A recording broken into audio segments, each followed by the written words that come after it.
Mummy माझे जिमचे कपडे कुठे ठेवले? फ्रीज मध्ये असेल बघ.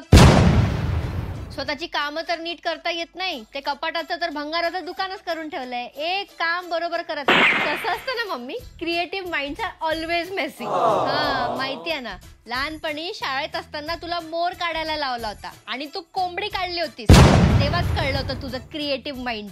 अगं काल ती वांग्याची भाजी खाल्ली ना, म्हणून माझं डोकं दुखत होतं, म्हणून मी विसरून गेली कुठे ठेवलंय ते. अच्छा, म्हणजे माझ्या वांग्याच्या भाजीमुळे तुझं डोकं दुखतं आणि त्या पिझ्झा बर्गर मोमोज मुळे तुझ्या डोक्याला चांगलं न्यूट्रिट्युशन मिळत असेल ना. अगं न्यूट्रिशन असतं ते. आणि काल मी खूप बिझी होते. बिझी नाही, तुला तुझे काम वेळेवर करता येत नाही ना, म्हणून ही नुसती पळापळ. दिवसभर मोबाईल खेळायचा आणि रात्री जागरण करायचं. अगं आई, माझं ना रात्री डोकं खूप प्रोडक्टिव्ह काम करतं, म्हणून मी रिसर्च करत बसते. घुबडाचं डोकं आहे का तुझं रात्रभर जागायला? अगं मी वीचा सुपर हिरो पॅक घेतलाय ना, त्यात मला रात्री 12 वाजतापासून दुपारी 12 वाजेपर्यंत अनलिमिटेड इंटरनेट मिळतं आणि उरलेल्या दिवसासाठी 2 GB डेटा पण आहे. त्यामुळे माझं काम एकदम झक्कास होतं. अरे वा, मस्त चाललंय तुझं.